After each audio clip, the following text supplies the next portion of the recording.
और यूएसए चलेगा।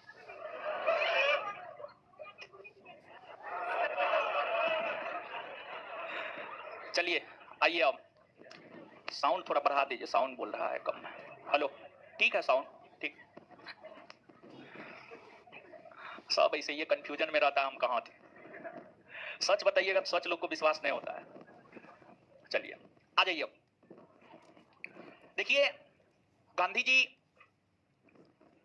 के नेतृत्व में चलने वाला पहला आंदोलन, पहला बड़ा जन आंदोलन, पहला आंदोलन नहीं सॉरी, पहला बड़ा जन आंदोलन असहयोग आंदोलन था। और फिर दूसरा बड़ा जन आंदोलन गांधी जी के नेतृत्व में जो चलने वाला था वह सविनय अवज्ञा आंदोलन था, सविनय अवज्ञा आंदोलन था। और जो सविनय अवज्ञा आंदोलन है, सविनय अवज्ञा आंदोलन के विषय में पिछले क्लास में हम आपके साथ चर्चा किए थे। और जो सविनय अवज्ञा आंदोलन है, यह आंदोलन 1930 से लेकर 1934 तक, सविनय अवज्ञा आंदोलन जो है 1930 से लेकर 1934 ईस्वी तक आयोजित हुआ। इस आंदोलन के क्रम में कई सारी घटनाएं घटित हुई, जैसे कि इस आंदोलन के क्रम में गोलमेज सम्मेलन हुए, सांप्रदायिक पंचायत की घोषणा हुई, पूना समझौता हुआ। तो सविनय अवज्ञा आंदोलन की चर्चा तो हम आपके साथ कर चुके हैं, सविनय अवज्ञा आंदोलन की चर्चा हम आपके साथ कर चुके हैं। इस क्रम में कई सारी घटनाएं घटित हुई। इस क्रम में जो कई सारी घटनाएं घटित हुई उसमें एक गोलमेज सम्मेलन है, उसमें जो है आपको एक गोलमेज सम्मेलन है।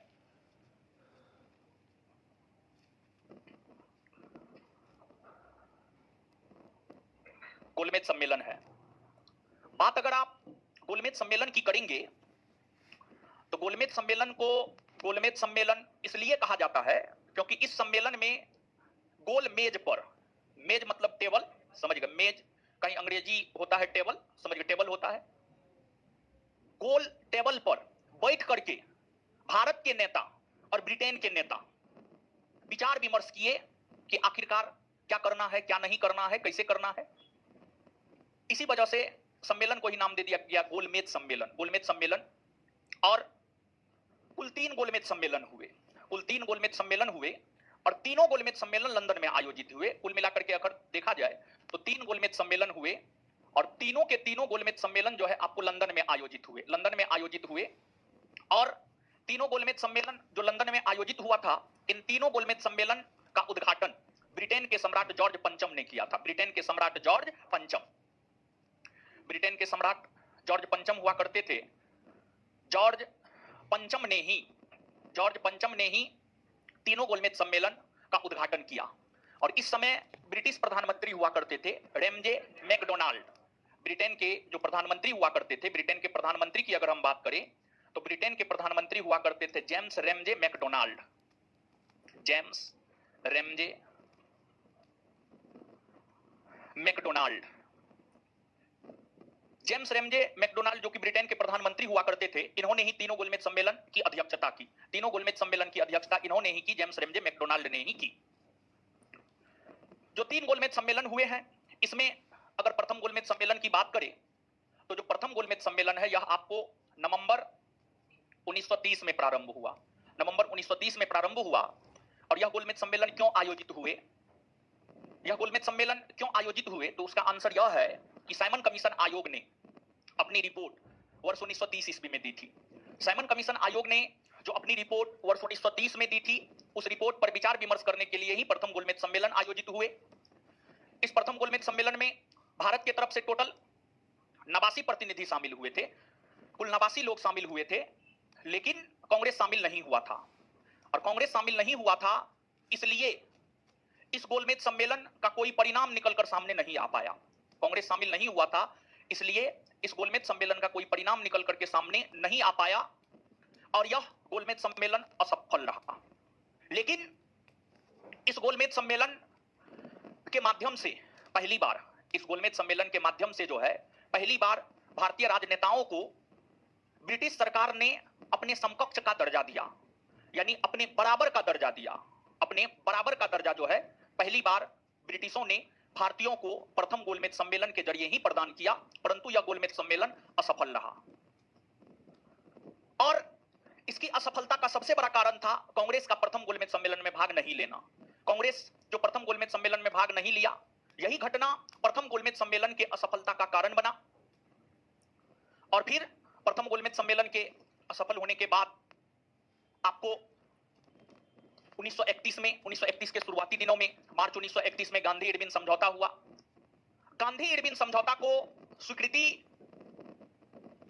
कांग्रेस के 1931 के कराची अधिवेशन में दिया गया और गांधी इरविन समझौता को स्वीकृति कांग्रेस के 1931 के कराची अधिवेशन में जो दिया गया था, आप गांधी इरविन समझौता को याद कीजिए। गांधी इरविन समझौता में गांधी जी की जो 11 सूत्री मांग थी, गांधी जी की जो 11 सूत्री मांग थी, उस मांग को इरविन ने स्वीकार किया था, उस मांग को इरविन ने स्वीकार किया था और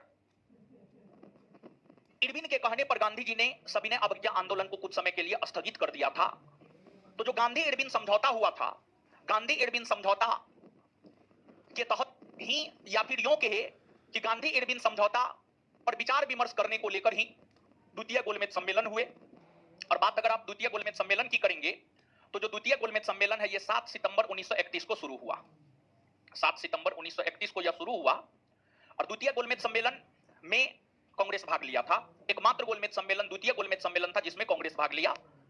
इसमें कांग्रेस भाग लिया और इसमें कांग्रेस के तरफ से भाग लिया था कौन? तो इसमें कांग्रेस के तरफ से भाग लिए थे आपको महात्मा गांधी भाग लिए थे। गांधी जी द्वितीय गोलमेज सम्मेलन में भाग लेने के लिए लंदन गए हुए थे और गांधी जी लंदन राजपुताना नामक जहाज से गए हुए थे। गांधी जी लंदन जो है आपको राजपुताना नामक जहाज से गांधी जी द्वितीय गोलमेज सम्मेलन में भाग लेने के लिए जो है लंदन गए हुए थे और गांधी जी के साथ श्रीमती सरोजिनी नायडू, मदन मोहन मालवीय, गांधी जी का बेटा देवदास गांधी, ये सभी लोग द्वितीय गोलमेज सम्मेलन में भाग लेने के लिए गांधी जी के साथ लंदन गए हुए थे। और इस क्रम में गांधी जी लंदन के किंग्सले हॉल में ठहरे थे। जब गांधी जी द्वितीय गोलमेज सम्मेलन में भाग लेने के लिए गए थे तो इस क्रम में गांधी जी जो है लंदन के किंग्सले हॉल में गांधी जी ठहरे थे। लंदन के किंग्सले हॉल में गांधी जी ठहरे थे और गांधी जी जब द्वितीय गोलमेज सम्मेलन में भाग लिए तो गांधी जी अपनी बातों को रखकर उसे मनवाने का प्रयास कर रहे थे। गांधी जी द्वितीय गोलमेज सम्मेलन में भाग लेकर अपनी बातों को रखकर अंग्रेजों से मनवाने का प्रयास कर रहे थे, लेकिन उस प्रयास में महात्मा गांधी ने यह पाया कि यह प्रयास व्यर्थ है। गांधी जी यह मांग कर रहे थे कि भारत को औपनिवेशिक राज्य का दर्जा दिया जाए, डोमिनियन स्टेट का दर्जा दिया जाए, जिसके तहत भारत को आंतरिक तौर पर काम करने के लिए आजादी दी जाए, बाह्य तौर पर भारत में ब्रिटिशों का शासन रहे। लेकिन गांधी जी का जो डिमांड था उस डिमांड से गांधी जी को भटकाने का प्रयास किया गया और सांप्रदायिक चीजों को लेकर द्वितीय गोलमेज सम्मेलन में बहस होने लगे। और जब सांप्रदायिक चीजों को लेकर द्वितीय गोलमेज सम्मेलन में बहस होने लगे तो यह स्पष्ट हो गया कि अंग्रेज गांधी जी के डिमांड को पूरा करने वाला नहीं है। और जब गांधी जी को यह स्पष्ट हो गया तो फिर गांधी जी द्वितीय गोलमेज सम्मेलन को बीच में ही छोड़ दिए और बीच में ही छोड़ करके वापस भारत आ गए। और भारत आने के बाद महात्मा गांधी ने यह कहा कि मैं खाली हाथ वापस आया हूं, लेकिन भारत के लोगों ने जो हमें झंडा दिया उस झंडा को मैं नीचे झुकने नहीं दिया। कुल मिलाकर के द्वितीय गोलमेज सम्मेलन भी असफल हो गए और द्वितीय गोलमेज सम्मेलन के असफल होने के बाद फिर से द्वितीय चरण का सविनय अवज्ञा आंदोलन हुआ और द्वितीय चरण का सविनय अवज्ञा आंदोलन 1934 जाते जाते खत्म हो गया। लेकिन द्वितीय गोलमेज सम्मेलन के असफलता के बाद पुनः तृतीय गोलमेज सम्मेलन हुए और पुनः तृतीय गोलमेज सम्मेलन की अगर आप बात करेंगे तो जो तृतीय गोलमेज सम्मेलन है, तृतीय गोलमेज सम्मेलन नवंबर 1932 में शुरू हुआ। नवंबर 1932 में शुरू हुआ तृतीय गोलमेज सम्मेलन जो नवंबर 1932 में शुरू हुआ। इस गोलमेज सम्मेलन की अगर बात की जाए तो यह गोलमेज सम्मेलन भी असफल रहा। यह गोलमेज सम्मेलन भी असफल रहा, लेकिन इस गोलमेज सम्मेलन के होने से पहले कुछ और भी घटनाएं भारतीय राजनीति में घटित हो चुकी थी। तृतीय गोलमेज सम्मेलन होने से पहले भारतीय राजनीति में एक सांप्रदायिक पंचाट की घोषणा आई थी। सांप्रदायिक पंचाट की घोषणा आई थी और बात अगर सांप्रदायिक पंचाट यानी अंग्रेजी में कम्युनल अवार्ड,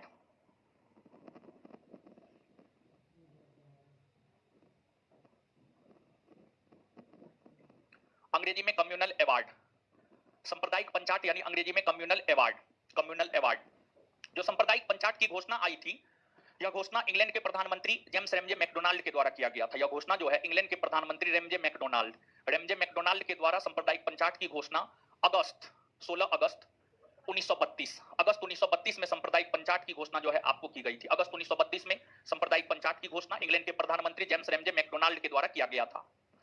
प्रश्न ये उठता है कि सांप्रदायिक पंचायत की घोषणा क्या थी। देखिए, आप सब लोग पॉलिटी पढ़े हैं। पॉलिटी में आपको बताया गया है पृथक निर्वाचन। पृथक निर्वाचन आप सब लोग जानते हैं, मुसलमानों को पृथक निर्वाचन का अधिकार 1909 के भारत शासन अधिनियम के तहत, सिख ईसाई आंग्ल भारतीय को पृथक निर्वाचन का अधिकार 1919 के भारत शासन अधिनियम के तहत दिया गया, और फिर दलित महिला मजदूर को पृथक निर्वाचन का अधिकार 1935 के भारत शासन अधिनियम के तहत दिया गया। ये बात आप जानते हैं। पृथक निर्वाचन का मतलब आप समझते हैं। पृथक निर्वाचन वैसा निर्वाचन जिसके अंतर्गत अलग अलग चुनाव हो, अलग अलग संप्रदाय के लिए अलग अलग चुनाव हो, मुसलमानों के लिए अलग चुनाव हो, सिखों के लिए अलग चुनाव हो, हिंदुओं के लिए अलग चुनाव हो, चुनाव में उम्मीदवार भी उसी संप्रदाय का हो और मतदाता भी उसी संप्रदाय का हो। मतलब जब मुसलमानों के लिए अलग चुनाव होता है, उस चुनाव में उम्मीदवार भी मुसलमान होते हैं और साथ ही साथ जो है मतदाता भी मुसलमान होते हैं, तो उसी को पृथक निर्वाचन कहा जाता है। और देखिए, डॉक्टर अंबेडकर, डॉक्टर भीमराव अंबेडकर जो कि दलितों के नेता माने जाते थे, डॉक्टर भीमराव अंबेडकर की अगर आप बात करेंगे तो डॉक्टर भीमराव अंबेडकर दलितों का नेता माने जाते थे। दलित के नेता डॉक्टर भीमराव अंबेडकर माने जाते थे। और डॉक्टर अंबेडकर का यह मांग था कि हिंदुओं में दलितों के लिए अलग चुनाव हो, हिंदुओं में दलितों के लिए या अछूतों के लिए अलग चुनाव हो, यह डॉक्टर अंबेडकर का मांग था। और डॉक्टर अंबेडकर के इसी मांग को पूरा करने के लिए इंग्लैंड के प्रधानमंत्री रैमजे मैकडोनाल्ड ने जो घोषणा किया, उसी को सांप्रदायिक पंचायत कहा जाता है। और सांप्रदायिक पंचायत यानी कम्युनल अवार्ड की घोषणा में यह स्पष्ट कर दिया गया कि हिंदुओं में जो अछूत आते हैं, जो दलित आते हैं, उन दलितों के लिए अलग से चुनाव होगा, उन दलितों के लिए अलग से चुनाव होगा, दलितों के लिए अलग से चुनाव होगा, दलितों के लिए अलग से चुनाव होगा। तो दलितों के लिए अलग से चुनाव होगा, दलितों के लिए अलग से चुनाव होगा। ये जो घोषणा हुई, तथा उस घोषणा में ही यह भी स्पष्ट किया गया कि किस संप्रदाय के लोग को, यानी मुसलमान को, सिख को, ईसाई को, बौद्ध को, जैन को, हर संप्रदाय के लोगों को कितना सीट दिया जाएगा। ये जो तमाम घोषणाएं हुई है, इस घोषणा को ही सांप्रदायिक पंचायत कहा जाता है। देखिए, आप समझिएगा, आप ये बात तो जानते हैं, मुसलमानों को पृथक निर्वाचन का अधिकार 1909, सिख ईसाई आंग्ल भारतीय को 1919, लेकिन किसी को सीट रिजर्व नहीं किया गया था कि कितना सीट पर मुसलमान लड़ेंगे, कितना सीट पर सिख ईसाई आंग्ल भारतीय लड़ेंगे। इस सांप्रदायिक पंचायत के जरिए यह स्पष्ट किया गया कि सिखों को कितना सीट रहेगा, मुसलमानों को कितना सीट दिया जाएगा, दलितों को कितना सीट दिया जाएगा, दलित के अलावे जो हिंदू है उसको कितना सीट दिया जाएगा। और इस सांप्रदायिक पंचायत के जरिए हिंदुओं को तोड़ना चाहता था। हिंदुओं के बीच फूट डालो राज करो की नीति अपना करके अंग्रेज हिंदुओं को तोड़ना चाहता था। जैसे अंग्रेजों ने फूट डालो राज करो की नीति के तहत हिंदू और मुसलमानों के बीच एक गहरा खाई पैदा कर दिया था, वही काम अंग्रेज हिंदुओं में करना चाहता था। और वही काम अंग्रेज जो हिंदुओं में करना चाहता था, इस बात को गांधी जी समझ गए। और गांधी जी जब इस बात को समझ गए, और जब सांप्रदायिक पंचायत की घोषणा अगस्त 1932 में हुई थी, तो उस समय महात्मा गांधी पूना के यरबदा जेल में बंद थे। उस समय महात्मा गांधी जो है पूना के यरबदा जेल में बंद थे। गांधी जी को जैसे ही सांप्रदायिक पंचायत के घोषणा के विषय में पता चला कि इस सांप्रदायिक पंचायत के घोषणा के तहत हिंदुओं से दलितों को अलग किया जा रहा है और दलितों के लिए अलग चुनाव की घोषणा की जा रही है, और ऐसा अंग्रेज डॉक्टर भीम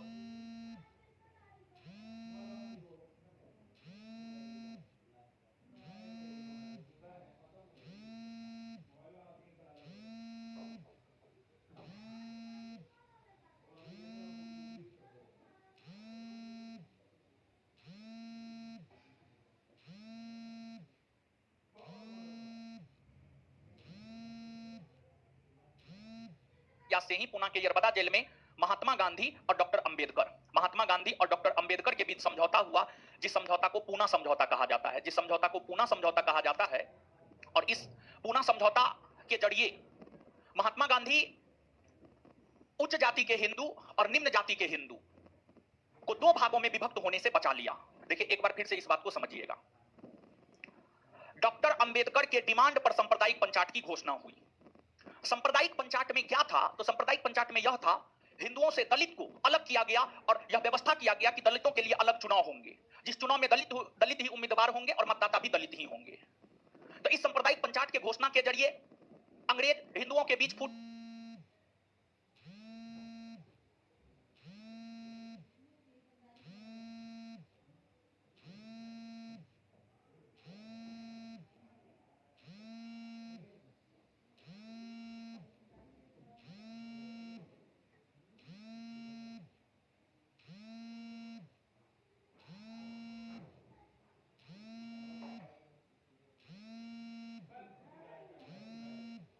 अंबेडकर के बीच जो है समझौता करवाया पूना के यरबदा जेल में, जिस समझौता को पूना समझौता कहा जाता है। और इस पूना समझौता की वजह से ही हिंदू दो भाग में बंटने से बच गया, हिंदू जो है दो भाग में बंटने से बच गया। इसके बाद अगर आप देखेंगे तृतीय गोलमेज सम्मेलन की, तो जो तृतीय गोलमेज सम्मेलन है नवंबर 1932 में शुरू हुआ, लेकिन इस तृतीय गोलमेज सम्मेलन में ना ब्रिटेन के भीतर शासन करने वाली लेबर पार्टी और ना ही कांग्रेस की प्रमुख राजनीतिक पार्टी कांग्रेस भाग ली, जिस वजह से इसका भी कोई खास परिणाम निकल करके सामने नहीं आया। कुल मिलाकर के तीनों गोलमेज सम्मेलन जिस उद्देश्य से हुए, तीनों गोलमेज सम्मेलन असफल हुए। लेकिन कहा जाता है कि तीनों गोलमेज सम्मेलन में भाग लेने वाले दो भारतीय राजनेता हुए, एक आपको डॉक्टर अंबेडकर, दूसरा सर तेज बहादुर सप्रू। एक आपको डॉक्टर अंबेडकर और दूसरा सर तेज बहादुर सप्रू। ये दोनों ऐसे भारत के राजनेता हुए जो तीनों गोलमेज सम्मेलन में भाग लिए थे। और जो तीसरा गोलमेज सम्मेलन है, तीसरा गोलमेज सम्मेलन के परिणाम स्वरूप ही 1935 का भारत शासन अधिनियम बनकर तैयार हुआ। 1935 का भारत शासन अधिनियम बनकर तैयार हुआ। और जो 1935 का भारत शासन अधिनियम था, यह अधिनियम अंग्रेजों के द्वारा पारित किया गया सबसे बड़ा अधिनियम था। 1935 का भारत शासन अधिनियम जो है अंग्रेजों के द्वारा पारित किया गया यह सबसे बड़ा अधिनियम था। और इस अधिनियम की कई सारी विशेषताएं हैं। इंडियन पॉलिटी पढ़ाने के क्रम में इस अधिनियम की विशेषताओं से आपको अवगत करवाया जा चुका है।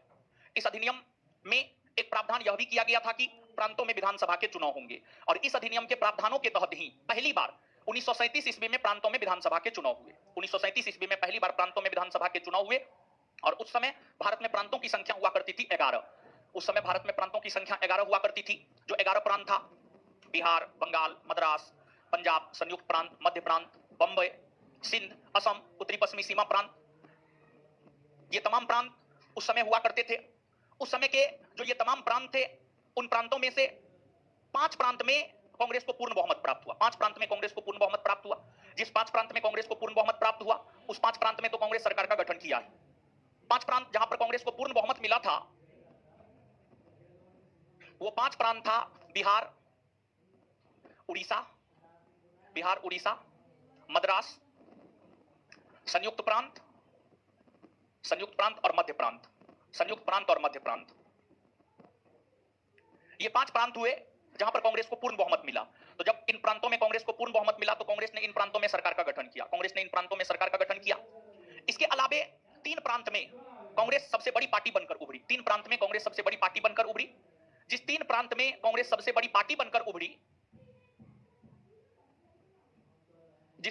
कांग्रेस सबसे बड़ी पार्टी बनकर उभरी, वो 3 प्रांत था असम, बंबई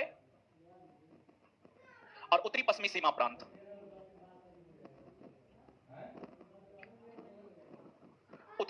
प्रांत। ये 3 प्रांत में कांग्रेस सबसे बड़ी पार्टी बनकर उभरी। और जब 3 प्रांत में कांग्रेस सबसे बड़ी पार्टी बनकर उभरी, तो इन तीनों प्रांतों में भी कांग्रेस ने ही सरकार का गठन किया। यानी कुल मिलाकर के 5 + 3 8 प्रांत में कांग्रेस ने सरकार का गठन किया। और 3 प्रांत में कांग्रेस सरकार का गठन नहीं कर पाया था। जिस 3 प्रांत में कांग्रेस सरकार का गठन नहीं कर पाया था, वो था सिंध के बाद पंजाब और पंजाब के बाद बंगाल। सिंध, पंजाब और बंगाल, ये 3 ऐसे प्रांत हुए जहां पर कांग्रेस सरकार का गठन नहीं कर पाया। ये 3 प्रांत में जो है कांग्रेस सरकार का गठन जो है आपको नहीं कर पाया था। कांग्रेस 3 प्रांत में सरकार का गठन नहीं किया, लेकिन टोटल 8 प्रांत में सरकार का गठन किया। और सरकार गठन करने के पश्चात कांग्रेस इन प्रांतों में शासन करना शुरू किया।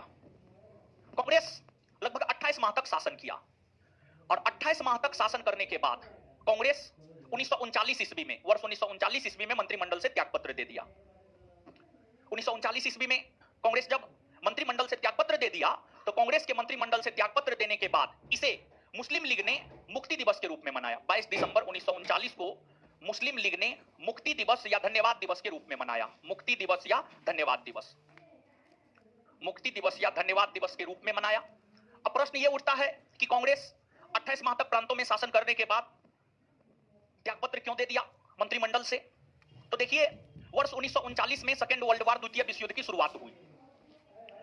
जब द्वितीय विश्व युद्ध की शुरुआत हुई, तो द्वितीय विश्व युद्ध की शुरुआत होने के बाद कांग्रेस से कुछ भी नहीं पूछा गया कि आपको, यानी कांग्रेस को, यानी भारत को द्वितीय विश्व युद्ध में शामिल करे या ना करे। कांग्रेस से कोई सलाह मशवरा नहीं लिया गया, जिस वजह से कांग्रेस नाराज था। और कांग्रेस की नाराजगी स्वाभाविक थी।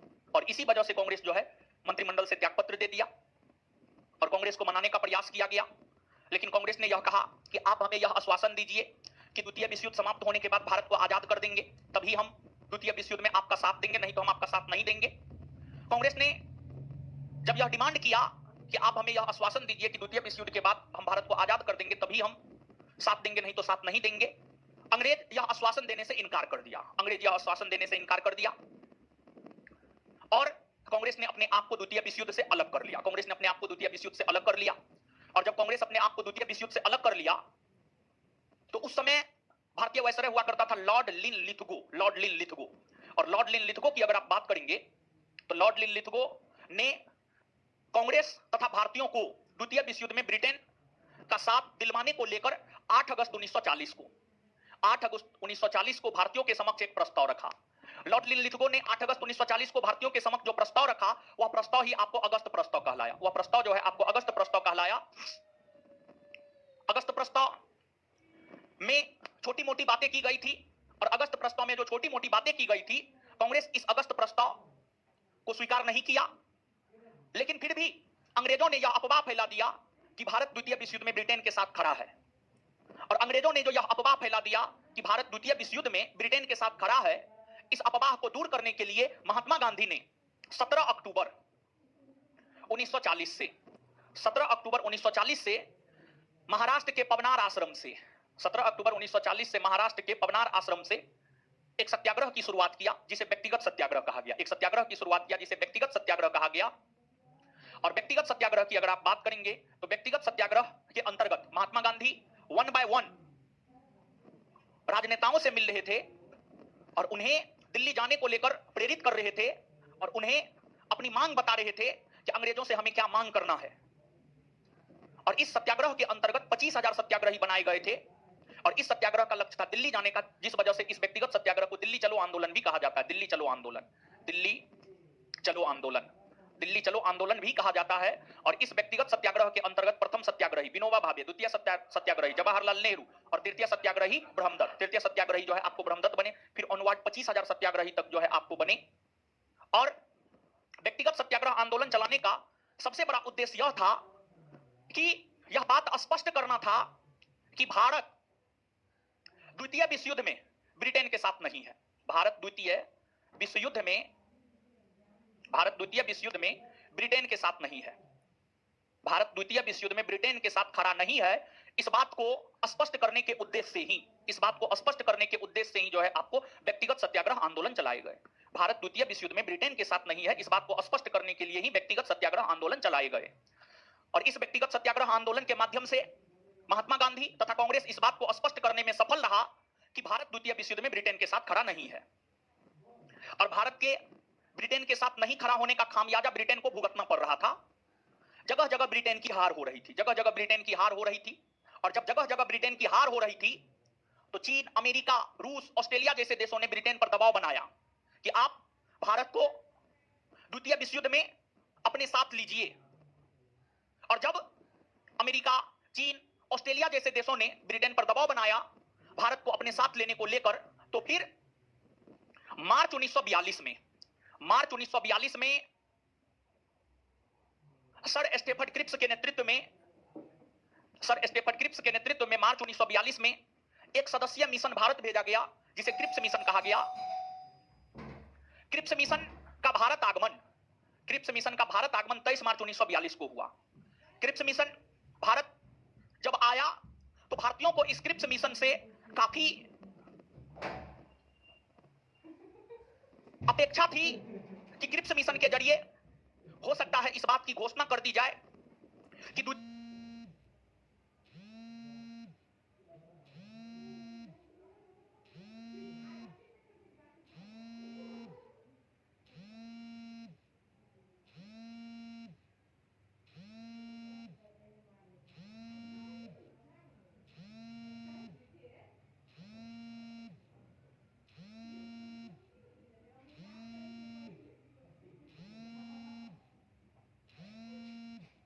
कि भारत को स्वतंत्रता देने की बात की जाएगी, वह बात क्रिप्स मिशन योजना में नहीं की गई थी।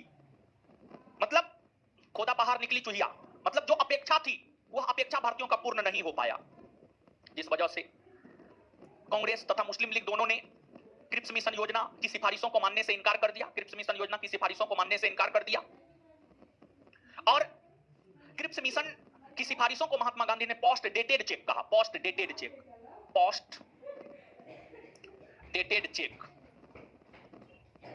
चेक यानी उत्तर दिनांकित चेक, मतलब एक ऐसा चेक जिसका दिनांक खत्म हो गया, एक ऐसा चेक जिसका दिनांक खत्म हो गया, पोस्ट डेटेड चेक कहा।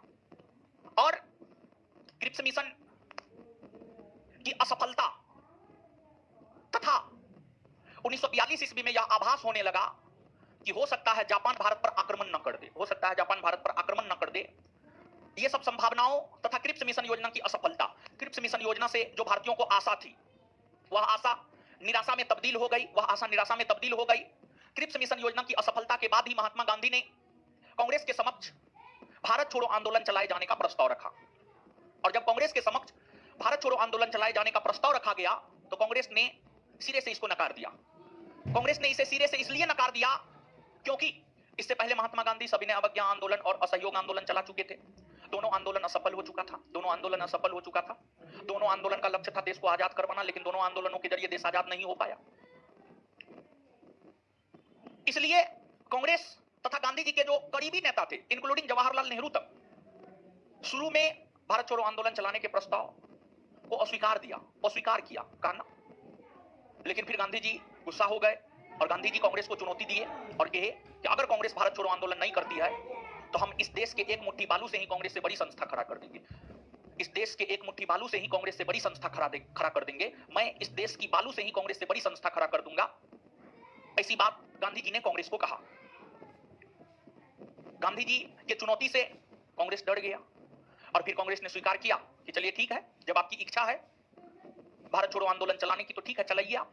और फिर भारत छोड़ो आंदोलन चलाए जाने के प्रस्ताव को कांग्रेस ने पारित किया और भारत छोड़ो आंदोलन चलाए जाने के तत्वाधान में 8 अगस्त 1942 को मुंबई के ग्वालियर टैंक में कांग्रेस वर्किंग कमेटी तथा कांग्रेस के सदस्यों की बैठक बुलाई गई और उसमें महात्मा गांधी 1.5 घंटा भाषण दिए। महात्मा गांधी अपने जीवन का सबसे जोशीला भाषण मुंबई के ग्वालियर टैंक में 8 अगस्त 1942 को दिए और कांग्रेसी कार्यकर्ताओं को काफी उत्तेजित करने का काम महात्मा गांधी ने किया। और इस दौरान ही महात्मा गांधी ने करो या मरो का भी नारा दिया। यानी गांधी जी ने कांग्रेसी कार्यकर्ताओं को यहां तक कहा कि इस आंदोलन के माध्यम से या तो हम देश को आजाद करवा देंगे या अपना जान दे देंगे। भारत छोड़ो आंदोलन के माध्यम से या तो हम देश को आजाद करवा देंगे या फिर हम अपना जान दे देंगे। महात्मा गांधी ने जो मुंबई के ग्वालियर टैंक में 8 अगस्त 1942 को अपना जनभाषण दिया था, उस जनभाषण से ब्रिटिश सरकार की सत्ता हिल सी गई थी और ब्रिटिश सरकार को लगने लगा कि पता नहीं अब भारत में क्या होगा, क्या होगा, क्या भारत में नहीं होगा। और फिर जो है आपको 8 अगस्त 1942 की मध्यरात्रि से ही अंग्रेजों ने एक विशेष प्रकार का ऑपरेशन चलाया जिसे ऑपरेशन जीरो आवर कहा गया। और ऑपरेशन जीरो आवर के तहत कांग्रेस के जितने भी प्रमुख नेता थे सबको गिरफ्तार कर जेल में बंद कर दिया गया, चाहे महात्मा गांधी हो या फिर जवाहरलाल नेहरू हो या सरदार पटेल हो या फिर राजेंद्र प्रसाद हो या फिर जयप्रकाश नारायण हो या फिर मौलाना अबुल कलाम आजाद हो या सरदार पटेल हो। कांग्रेस के लगभग सभी नेताओं को गिरफ्तार कर जेल में बंद कर दिया गया।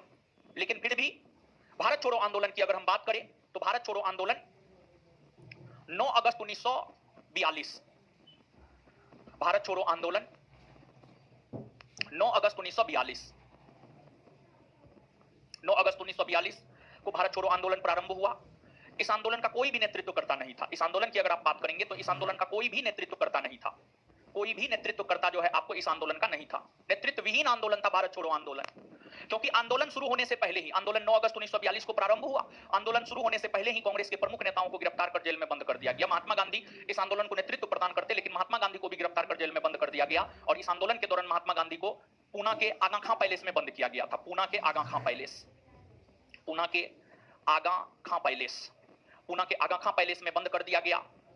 पूना के आगा खां पैलेस में गांधी जी को बंद कर दिया गया और गांधी जी के साथ इस दौरान उनके निजी सचिव महादेव देसाई, महात्मा गांधी की पत्नी कस्तूरबा गांधी, हर कोई पूना के आगा खां पैलेस में मौजूद था। और भारत छोड़ो आंदोलन के दौरान गांधी जी जब पूना के आगा खां पैलेस में बंद थे, इसी दौरान गांधी जी की पत्नी कस्तूरबा गांधी का देहावसान हो गया। इस दौरान ही गांधी जी की पत्नी कस्तूरबा गांधी का देहावसान हो गया। और यह आंदोलन भले ही नेतृत्व विहीन आंदोलन हो, लेकिन काफी सशक्त और मजबूत आंदोलन के तौर पर उभरा था भारत छोड़ो आंदोलन। काफी सशक्त और मजबूत आंदोलन के तौर पर भारत छोड़ो आंदोलन उभरा था। और भारत छोड़ो आंदोलन को कांग्रेस के लोकल नेताओं ने अपना नेतृत्व प्रदान किया था। कांग्रेस के लोकल नेताओं ने अपना नेतृत्व प्रदान किया था। छोटे छोटे स्तर पर भारत छोड़ो आंदोलन अलग अलग क्षेत्रों में आयोजित हुए। इस आंदोलन के दौरान देशी रियासतों ने सामान्य भूमिका निभाया। इस आंदोलन के दौरान ओंद देशी रियासत सबसे ज्यादा आंदोलनकारी को मदद किया था। ओंद देशी रियासत एक ऐसा देशी रियासत था जिसका संविधान गांधी जी ने तैयार किया था। ओंद देशी रियासत का संविधान गांधी जी ने तैयार किया था और ओंद देशी रियासत जो है भारत छोड़ो आंदोलन में काफी महत्वपूर्ण भूमिका अदा किया था। और इस आंदोलन के दौरान अलग अलग क्षेत्रों में समानांतर सरकार का गठन हुआ। जैसे कि आपको उत्तर प्रदेश के बलिया के क्षेत्र में जीतू पांडे के नेतृत्व में समानांतर सरकार का गठन हुआ। महाराष्ट्र के क्षेत्र में वाईवी चौहान, महाराष्ट्र के सतारा के क्षेत्र में वाईवी चौहान के नेतृत्व में समानांतर सरकार का गठन हुआ। यह आंदोलन काफी सशक्त और मजबूत आंदोलन था। इस आंदोलन के आंदोलनकारियों के ऊपर कठोर दमनात्मक कार्रवाई की जा रही थी और इस आंदोलन के दौरान कांग्रेस को गैर कानूनी संस्था घोषित कर दिया गया था। कांग्रेस को गैर कानूनी संस्था घोषित कर दिया गया था और साथ ही साथ जो है आंदोलनकारी के ऊपर जो है काफी कठोर दमनात्मक कार्रवाई की जा रही थी, जिस वजह से इस आंदोलन के दौरान महात्मा गांधी आगा खां पैलेस में 21 दिन का आमरण अनशन किए थे। 21 दिन का आमरण अनशन किए और ऐसा सिचुएशन आ गया कि गांधी जी का तबियत काफी ज्यादा बिगड़ गया था और ऐसा लगने लगा था कि गांधी जी का देहावसान हो जाएगा। चंदन के लकड़ी सबका व्यवस्था अंग्रेज करना शुरू कर दिया था। जब गांधी जी का देहावसान होगा तो उन्हें चंदन की लकड़ी पर हम लोग जला देंगे, उनका अंतिम संस्कार कर देंगे। लेकिन गांधी जी को एहसास हो गया कि अगर हम 21 दिन होते होते यह एहसास हो गया कि अगर हम आमरण अनशन नहीं तोड़ेंगे तो हमें मनाने वाला कोई नहीं है, कोई अंग्रेज हमसे आकर के वार्ता नहीं करने जा रहा है। गांधी जी अपने मन मर्जी से ही आमरण अनशन तोड़ दिए और जरूरत थी उस समय। गांधी जी को ऐसा एहसास हुआ कि नहीं, आमरण अनशन तोड़ना जरूरी है और फिर गांधी जी आमरण अनशन तोड़ दिए और फिर 1944 जाते जाते यह आंदोलन भी बिना किसी परिणाम का समाप्त हो गया। भले ही यह आंदोलन भी बिना किसी परिणाम के समाप्त हो गए हो, लेकिन गांधी जी जो हर आंदोलन में यह आह्वान करते थे कि जो है विदेशी वस्त्रों का बहिष्कार कीजिए, स्वदेशी अपनाइए, गांधी जी का आह्वान इस आंदोलन के दौरान भी हुआ और गांधी जी के इन्हीं आह्वानों ने अंग्रेजों को भारत में काफी कमजोर बना दिया और अंग्रेज भारत में काफी कमजोर हुए और फिर अंततः जो है अंग्रेजों को भारत छोड़ना पड़ा। भले ही गांधी जी के आंदोलनों ने भारत को प्रत्यक्ष तौर पर आजादी ना दिलाई हो, लेकिन गांधी जी के आंदोलनों के वजह से ही अंग्रेज भारत में कमजोर हुआ और जब अंग्रेज भारत में कमजोर हुआ तो उन्हें भारत छोड़ने पर जो है आपको विवश होना पड़ा। और इसी भारत छोड़ो आंदोलन के दौरान देखा जाए तो बिहार में सचिवालय गोलीकांड हुआ था। बिहार में सचिवालय गोलीकांड हुआ था। इस भारत छोड़ो आंदोलन के दौरान पटना के जो छात्र थे वे जगह जगह सरकारी कार्यालय पर तिरंगा झंडा फहरा रहे थे। उसी क्रम में पटना के सैकड़ों छात्र जो है सचिवालय पर तिरंगा झंडा फहराने के लिए गए और जब सचिवालय पर तिरंगा झंडा फहराने का प्रयास कर रहे थे तो पटना के डीएम उस समय ऑर्चर हुआ करते थे। पटना के डीएम ऑर्चर के आदेश पर जो है सचिवालय के ऊपर झंडा फहराने वाले छात्रों के ऊपर 11 अगस्त 1942 को गोली चलाया गया, जिसमें 7 छात्र शहीद हो गए। उस घटना को ही इतिहास में सचिवालय गोलीकांड कहा जाता है और उस सचिवालय गोलीकांड के कारण ही जो है आपको बिहार के उस समय के महाधिवक्ता बलदेव सहाय हुआ करते थे, बलदेव सहाय जो है अपने पद से त्यागपत्र दे दिए। अर्थात यह जो भारत छोड़ो आंदोलन है, भारत छोड़ो आंदोलन का एक प्रमुख केंद्र जो है आपको बिहार भी बना था। भारत छोड़ो आंदोलन का एक प्रमुख केंद्र जो है आपको बिहार भी बना। इस प्रकार जो यहाँ पर गांधी युग से संबंधित बातें हैं ये आपको खत्म हुआ। इसको आप पढ़ लीजिएगा। एक जगह पर जो है 1993 है, वहां पर 1933 होना चाहिए। आप देखिएगा तो समझ जाइएगा नोट में, इसको आप पढ़ लीजिएगा। समझ लगा कहां पे बोल रहे हैं, दीजिए बताते हैं।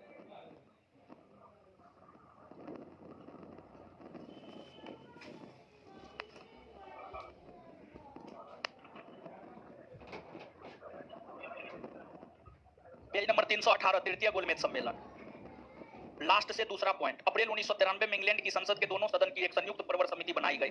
अप्रैल 1933 होगा, अप्रैल 1933 होगा, अप्रैल 1933 होगा। 30 अगस्त प्रस्ताव पे आइए। 8 अगस्त 1942 लिखा हुआ, 1940 कीजिए 1940 कीजिए।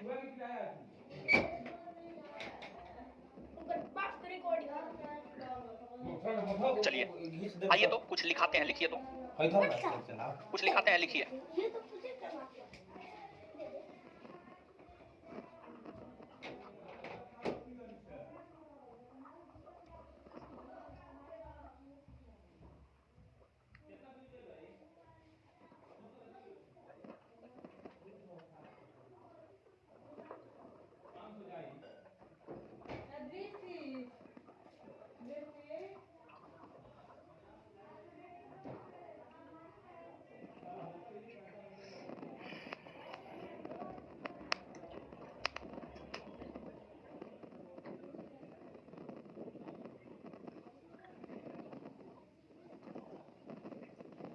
द्वितीय गोलमेज सम्मेलन,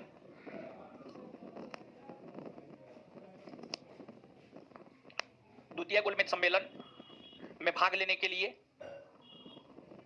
द्वितीय गोलमेज सम्मेलन में भाग लेने के लिए, द्वितीय गोलमेज सम्मेलन में भाग लेने के लिए महात्मा गांधी जो लंदन गए हुए थे, महात्मा गांधी जो लंदन गए हुए थे, उस क्रम में वे, महात्मा गांधी जो लंदन गए हुए थे, उस क्रम में वे लंदन के किंग्सले हॉल में ठहरे थे, उस क्रम में वे लंदन के किंग्सले हॉल में ठहरे थे, उस क्रम में वे लंदन के किंग्सले हॉल में ठहरे थे, लंदन के किंग्सले हॉल में ठहरे थे, लंदन के किंग्सले हॉल में ठहरे थे। आगे लिखिएगा, 1937 के प्रांतीय विधानसभा चुनाव में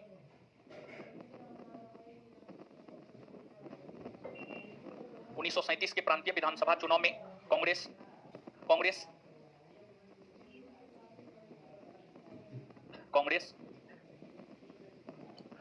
को 5 प्रांतों में पूर्ण बहुमत प्राप्त था।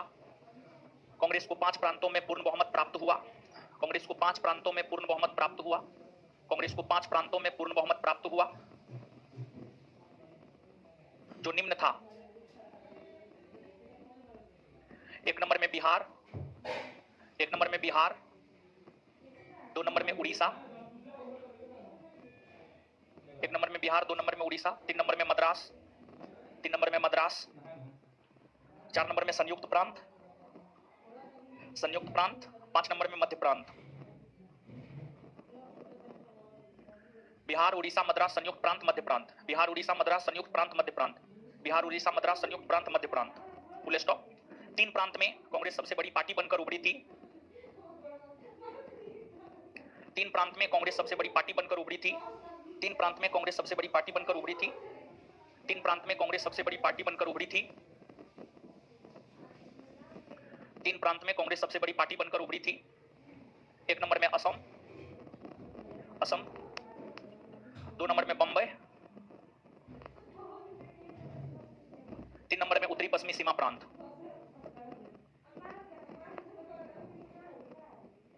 Full stop. उसी में ऊपर लिखित 8 प्रांतों में, उसी लाइन में कंटिन्यू, ऊपर लिखित 8 प्रांतों में कांग्रेस ने सरकार का गठन किया। ऊपर लिखित 8 प्रांतों में कांग्रेस ने सरकार का गठन किया। ऊपर लिखित 8 प्रांतों में कांग्रेस ने सरकार का गठन किया। ऊपर लिखित 8 प्रांतों में कांग्रेस ने सरकार का गठन किया। ऊपर लिखित 8 प्रांतों में कांग्रेस ने सरकार का गठन किया। ऊपर लिखित 8 प्रांतों में कांग्रेस ने सरकार का गठन किया। Full stop. कांग्रेस जिस 3 प्रांत में सरकार का गठन नहीं कर पाया वो निम्न है। कांग्रेस जिस 3 प्रांत में सरकार का गठन नहीं कर पाया वो निम्न है। कांग्रेस जिस 3 प्रांत में सरकार का गठन नहीं कर पाया वो निम्न है। कांग्रेस जिस 3 प्रांत में सरकार का गठन नहीं कर पाया वो निम्न है। कांग्रेस जिस 3 प्रांत में सरकार का गठन नहीं कर पाया वो निम्न है।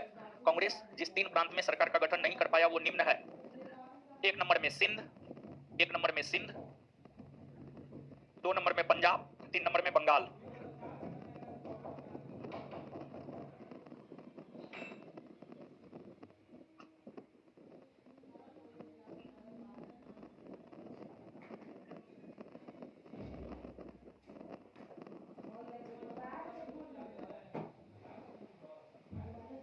आगे लिखिएगा, क्रिप्स मिशन योजना की असफलता।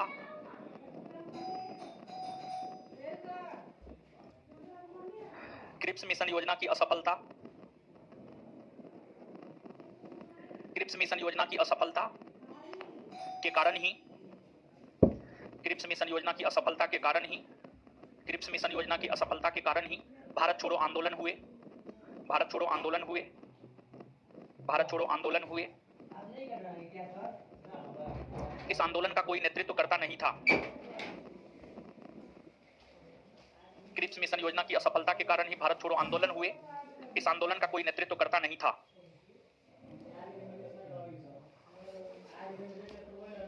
इस आंदोलन के दौरान ही, इस आंदोलन के दौरान ही,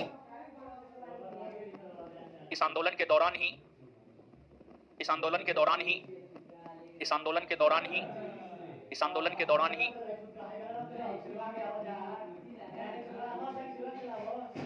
11 अगस्त 1942 को 11 अगस्त 1942 को इस आंदोलन के दौरान ही 11 अगस्त 1942 को 11 अगस्त 1942 को सचिवालय गोलीकांड हुआ। इस आंदोलन के दौरान ही 11 अगस्त 1942 को सचिवालय गोलीकांड हुआ। 11 अगस्त 1942 को सचिवालय गोलीकांड हुआ। यह गोलीकांड बिहार के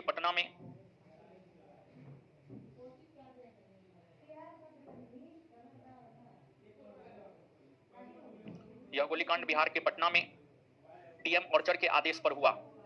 पटना में डीएम ऑर्चर के आदेश पर हुआ।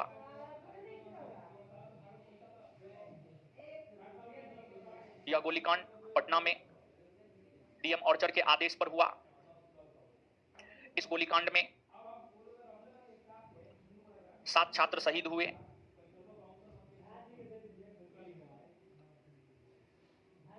इस गोलीकांड में 7 छात्र शहीद हुए जो निम्न है। 1 नंबर में उमाकांत प्रसाद सिन्हा, 1 नंबर में उमाकांत प्रसाद सिन्हा, 2 नंबर में रामानंद सिंह,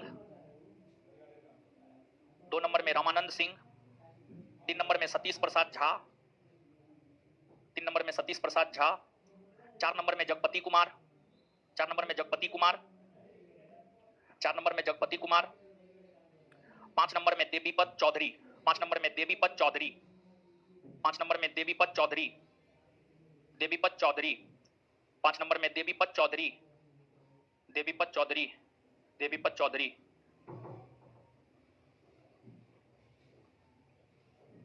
6 नंबर में राजेंद्र सिंह, राजेंद्र सिंह, राजेंद्र सिंह, 7 नंबर में राम गोविंद सिंह, 7 नंबर में राम गोविंद सिंह, 7 नंबर में राम गोविंद सिंह, 7 नंबर में राम गोविंद सिंह, राम गोविंद सिंह,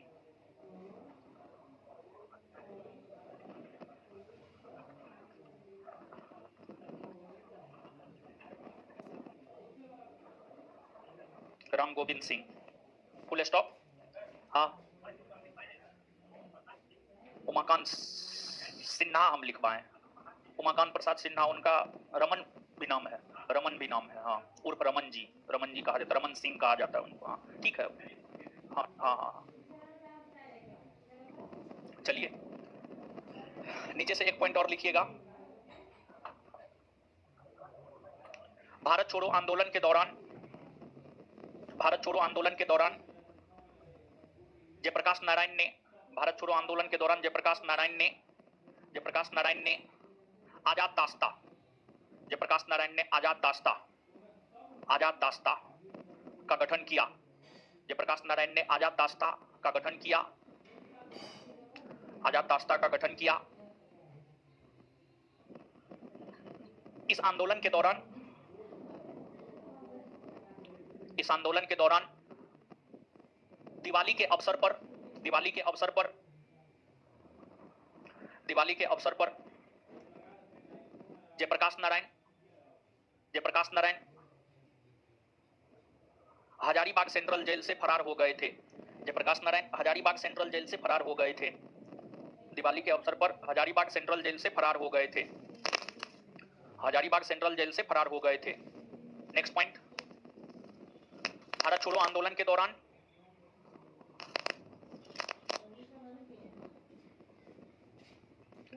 भारत छोड़ो आंदोलन के दौरान उत्तर प्रदेश के बलिया में, उत्तर प्रदेश के बलिया में चीतू पांडे के नेतृत्व में, उत्तर प्रदेश के बलिया में चीतू पांडे के नेतृत्व में, उत्तर प्रदेश के बलिया में चीतू पांडे के नेतृत्व में, उत्तर प्रदेश के बलिया में चीतू पांडे के नेतृत्व में, कोमा महाराष्ट्र के सतारा में वैवी चौहान के नेतृत्व में, महाराष्ट्र के सतारा में वैवी चौहान के नेतृत्व में, महाराष्ट्र के सतारा में वैवी चौहान के नेतृत्व में, महाराष्ट्र के सतारा में वैवी चौहान के नेतृत्व में, और बंगाल के मिदनापुर में, और बंगाल के मिदनापुर में, और बंगाल के मिदनापुर में, बंगाल के मिदनापुर में, बंगाल के मिदनापुर में, बंगाल के मिदनापुर में समानांतर सरकार का गठन हुआ था।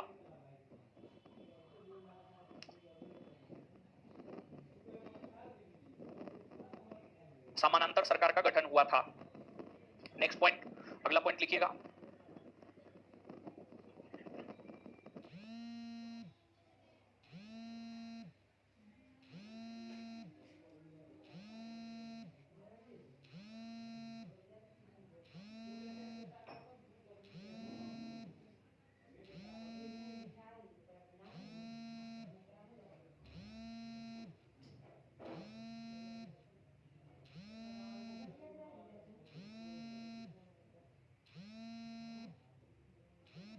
भूमिका निभाया।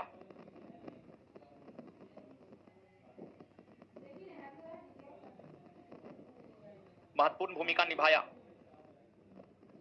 महत्वपूर्ण भूमिका निभाया। महत्वपूर्ण भूमिका निभाया। इस देशी रियासत का संविधान महात्मा गांधी ने तैयार किया था। इस देशी रियासत का संविधान महात्मा गांधी ने तैयार किया था।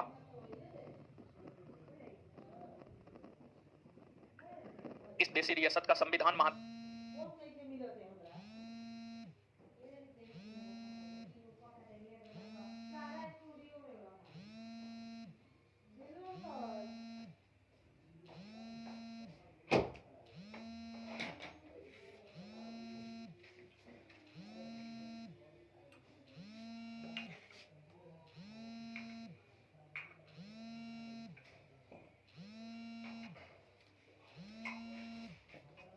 सम्मेलन का उद्घाटन किसने किया?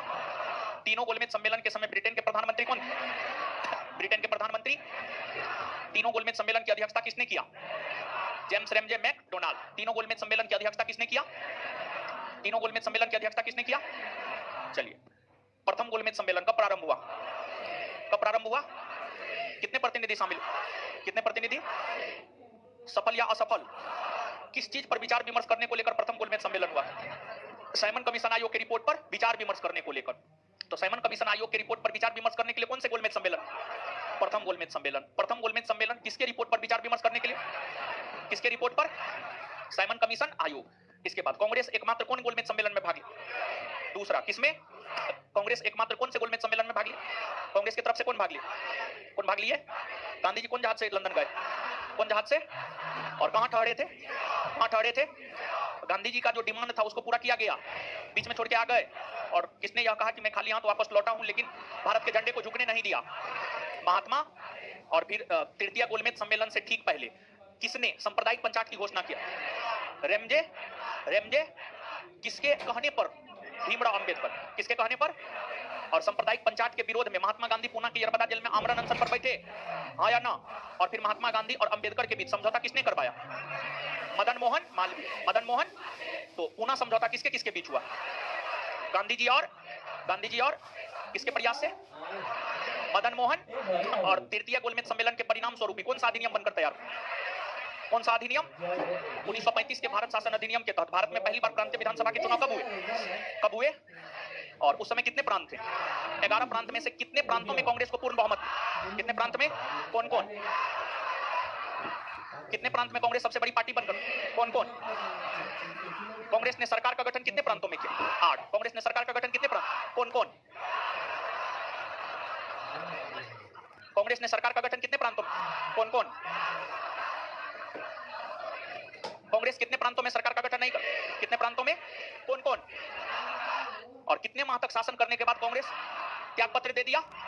कितने माह तक? और मुस्लिम लीग ने किस दिन को मुक्ति दिवस के रूप, किस दिन को मुक्ति दिवस के रूप? और फिर अगस्त प्रस्ताव किस वायसराय ने दिया? लॉर्ड लिन लिथगो। अगस्त प्रस्ताव किसने दिया? अगस्त प्रस्ताव किसने दिया? व्यक्तिगत सत्याग्रह आंदोलन कौन आश्रम से शुरू? कौन आश्रम से? कहां से? कब से? कब से? व्यक्तिगत सत्याग्रह आंदोलन किसने चलाया?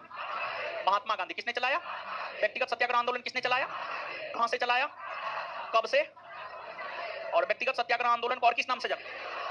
इस सत्याग्रह आंदोलन के अंतर्गत प्रथम सत्याग्रही, प्रथम सत्याग्रही, द्वितीय सत्याग्रही, द्वितीय सत्याग्रही, तृतीय सत्याग्रही। इस सत्याग्रह का लक्ष्य क्या था? भारत द्वितीय विश्व युद्ध में ब्रिटेन के साथ नहीं है, इस बात को स्पष्ट करना। व्यक्तिगत सत्याग्रह आंदोलन का लक्ष्य क्या था? भारत द्वितीय विश्व युद्ध में ब्रिटेन के साथ नहीं है, इस बात को स्पष्ट करना, इस बात को स्पष्ट करना। और इसके बाद क्रिप्स मिशन योजना का भारत आगमन कब हुआ? कब हुआ है? और क्रिप्स मिशन योजना को किसने उत्तर दिनांकी चेक कहा? किसने कहा? महात्मा गांधी। और क्रिप्स मिशन योजना की असफलता के पश्चात कौन से आंदोलन हुए? इस आंदोलन का कोई नेतृत्व करता था?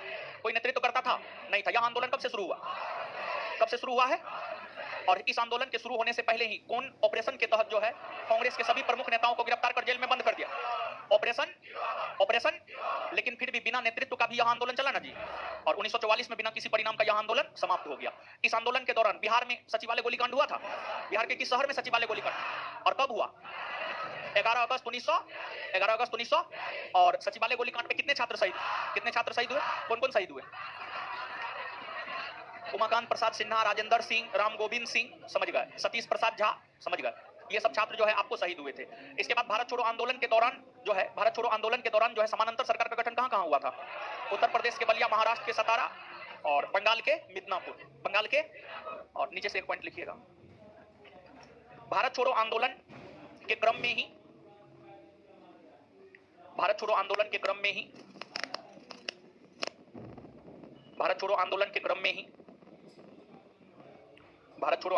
में ही जब गांधी जी पूना के आगा खां पैलेस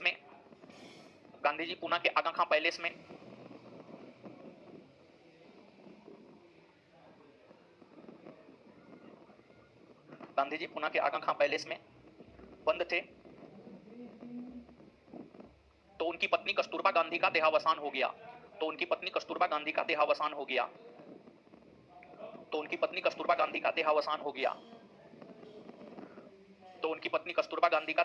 गया।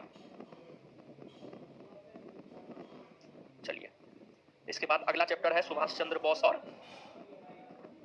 ठीक है, सुभाष चंद्र बोस होगा। अगले क्लास में सुभाष चंद्र बोस को हम लोग देखेंगे। और चैप्टर नंबर इससे पहले तक मतलब ये 13 है, 12 तक का क्वेश्चन, 11 तक का क्वेश्चन हो गया, 12, 13, 14 सुभाष चंद्र बोस खत्म कर देते हैं, फिर जो है इसका क्वेश्चन करवा देंगे 12, 13 और 14, 12, 13, 14 का क्वेश्चन करवा देंगे। ऐसे क्वेश्चन के पीछे आंसर भी है, ये है, एक आध आंसर में हो सकता है आपको डाउट हो, फिर भी क्वेश्चन करवा देंगे, ठीक है। चलिए आगे, होमवर्क सबका क्या कैसे चल रहा है जी? है क्वेश्चन बैंक खत्म ना हो गया, उसका फिर से आप अपना रिवीजन कर लीजिएगा, ठीक है। हम दे करके आपको रिवीजन भी करवा देंगे, लेकिन आप भी प्रयास कीजिएगा कि जो है अपना रिवीजन कर ले, ठीक है।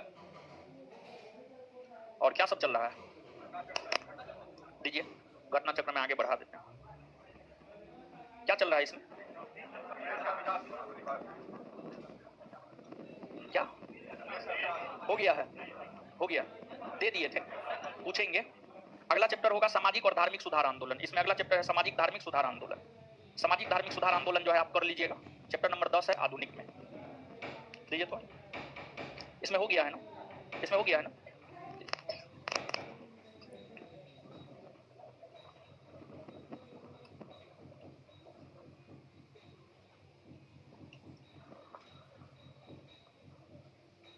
इसमें आप आ जाइए पेज नंबर 25 पर, पेज नंबर 25, अर्थव्यवस्था, पेज नंबर 25 और पेज नंबर 26 आरबीआई से पहले तक कर लीजिएगा। पेज नंबर 25 और पेज नंबर 26 आरबीआई से पहले तक, देखिए इसकी बात कर रहे हैं। पेज नंबर 25 और पेज नंबर 26, पेज नंबर 26 में सबसे नीचे में है आरबीआई से पहले तक कर लीजिएगा। राष्ट्रीय ग्रामीण रोजगार गारंटी अधिनियम, नरेगा, समझ गए, ठीक है। और इस बार भी नरेगा के विषय में पूछा था ना जी, 2006 उत्तर होता, ठीक है। तो इसको कर लीजिएगा, पेज नंबर 25 और 26 इसमें। चलिए आगे होमवर्क बढ़ा दिया, धन्यवाद। इससे आगे मिलते हैं अगले क्लास में, हमको निकलने दीजिए तब निकलिएगा।